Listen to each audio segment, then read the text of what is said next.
Ideas were concepts, were opposite aspects of the same entity, of the same force. I learned that heaven and hell were conditions that exist on earth, not above it, not below it, but conditions that exist on earth in real time right now.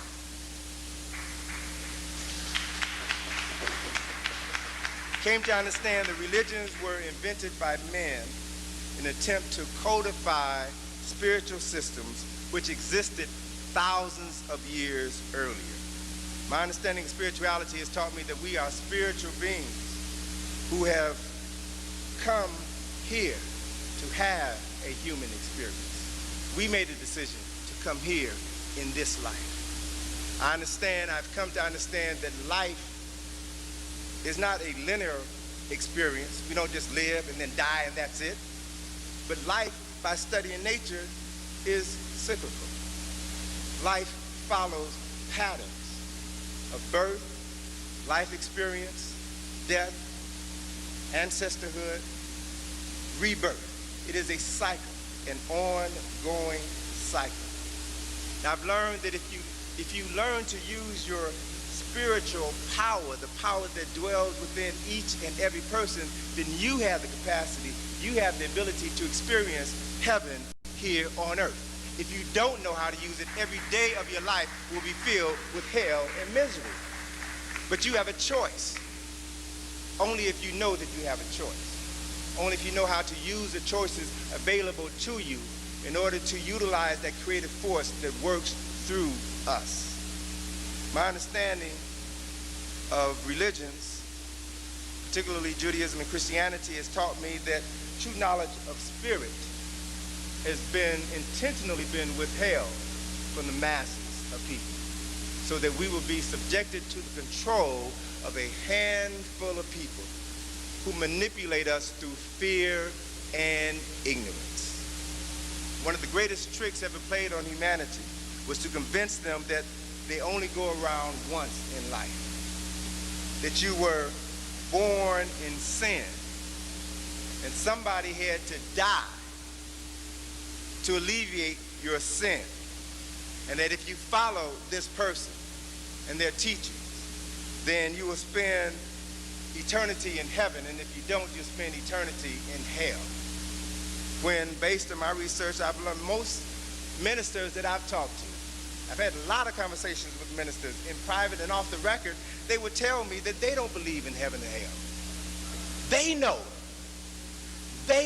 that what they tell the members of their congregation on Sunday morning is something that they don't even believe in. I've been to Kemet with enough ministers who have seen in the Nile Valley the African origins of everything they talk about within their Bible, and I've asked them in private conversations, well, how are you going to share this information with your congregation when you return? And they have all told me to a person, man, if I share this information on Sunday, I'll be looking for a job on Monday. I tell people what they want to hear. So it's all a matter of conditioning. And when people can begin to condition themselves to understand greater truths, then maybe the people who stand before you on Sunday can begin to present those greater truths to you so that you can begin to control your life, your community, and your destiny instead of praying to others to do for you what you've always had the capacity to do. This is the challenge that we're faced with. What's important is that for the last 1,600 years, a world has been shaped. Our perception of the world, our perception of reality has been shaped by European explorers, colonizers, and enslavers. And they have historically used the Bible and the sword to conquer indigenous people all over this earth and to teach them to worship a God who looked like their conquerors. This action was initiated by Constantine, the first Christian emperor of Rome, who wasn't even a Christian. If you read the stories about Constantine, he was a Christian emperor, but he was not a Christian himself, who in 312 ACE, on the eve of a major battle, had a vision. And in this vision, God came to him and said that he would grant Constantine victory if he fought under the sign of the cross. And so Constantine had all of his soldiers paint on their shields the Greek letters chi and rho. The Greek letters chi and rho are the first two letters in the word Christ. And they fought under the banner of Christ, and they were victorious. Now, they used the letters chi and rho because the letter J had not been invented at that point in time. All right, let's put all of the dots together so that when we connect them, we understand what we see. Constantine was victorious in his battle, and he discovered a weapon that was more powerful than any nuclear weapon. Constantine discovered the power of theological warfare, and he conquered people in the name of God. And he imposed upon those that he conquered who had different beliefs this idea that if you didn't worship my God, then I was justified to do whatever I want to you. If you were a pagan, if you were an infidel, I could kill you, I could rape you, I could rob from you, I could do whatever I wanted to do because you were not a believer in my God. Now, it's important to realize and understand some of these definitions. Pagan is not necessarily a negative thing. The word pagan simply means somebody who worships a God different from yours. That's all pagan means. So to a Jew, a Christian is a pagan. To a Muslim, Jews and Christians are pagan. They simply worship a God different than their own. There's nothing bad or derogatory or evil about that word if you understand it in its correct context. Every European conqueror, from Columbus to Cortez to Washington, engaged in theological warfare. And each of these men violated the very commandments that they taught their slaves to adhere to. America is a Christian nation because America was founded by Christians who stole the land from the indigenous people, who murdered and who enslaved others, and taught those that they conquered, those that they enslaved, to believe in a doctrine that they did not adhere to themselves. And of course, these issues are never brought up in school. They're seldom brought up or discussed in church. It's something that we're just supposed to look the other way when it comes to. Act as if it didn't exist. And so it's important for us to begin to cultivate a different relationship with Spirit, a different relationship with the Creator, if we are to change the quality of our lives here in this country or anywhere else on earth. The study of history reveals that European world dominance is on the decline.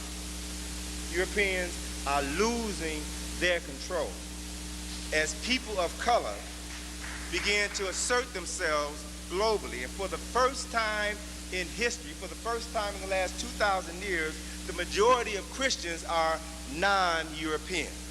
That's one of the reasons why Pope John Paul II has traveled more to Africa than all of the popes combined. He's traveled more to South America than all of the popes combined because he knows that the future of Catholicism is in people of color. So they are proselytizing and working overtime to see to it that they will have new members to keep them in power. In light of the imminent shift of world power and consciousness, European theologians and scholars have been devising new ways to consolidate their power. And for decades, they have been meeting behind closed doors. I remember at least 15, almost 20 years ago, hearing Dr. Ben and Dr. Clark in a conversation talk about a meeting, a conference that was held by Jewish theologians here in New York, where they talked about the origins of the Torah. And they talked about all the myths and the symbolism that was in this text and how it was not a text to be taken literally. And that for some reason or another, there was never any documentation about this conference that was released. But if you read the popular literature, many of the major national magazines, Time, Newsweek, U.S. News and World Report, if you notice over the last 5 years, you've been seeing a plethora of cover stories that are reevaluating religion, reevaluating Jesus the Christ, reevaluating Moses, reevaluating the concept of heaven and hell. There's this conversation that is going on behind closed doors that is now slowly being introduced to the general public. Why? What does that mean? It means that you are slowly being prepared for a bombshell that is going to be dropped in the very near future. And people are positioning themselves so that once this new information comes out, you can continue to look to them for continued leadership. I reference specifically an article that was published just this year, March of this year, in Harper's Magazine.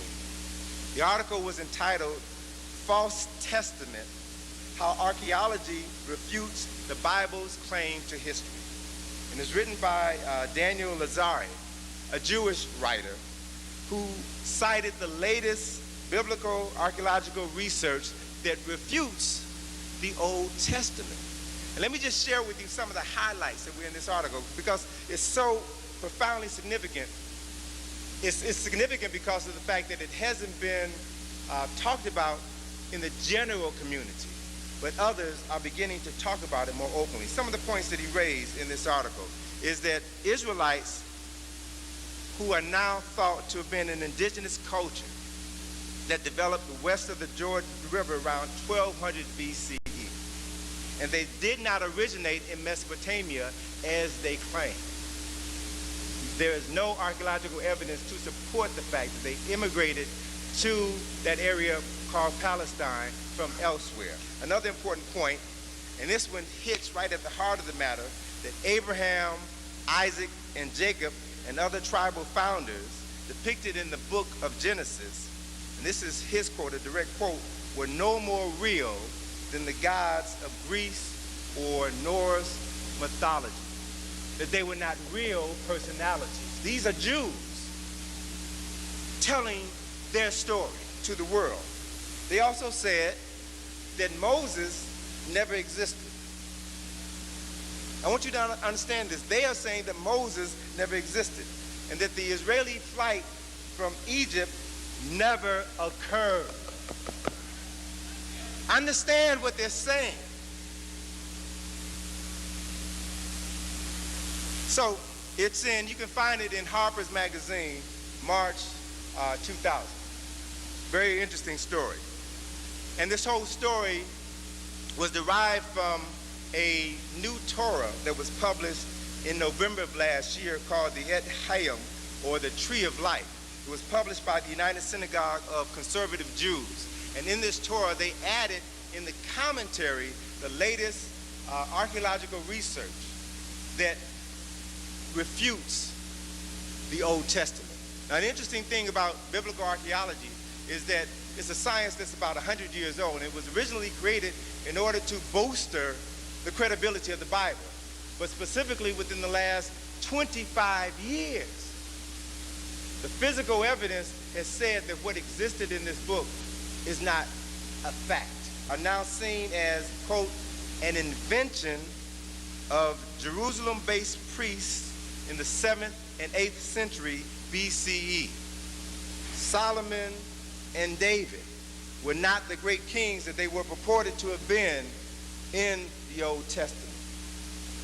They also said that the walls of Jericho, Joshua in the Battle of Jericho, well, they said that based on the archaeological evidence, the wall was only 2 feet high at the time that the Joshua came there, and had been destroyed for at least 70 years prior to his conquest of that land.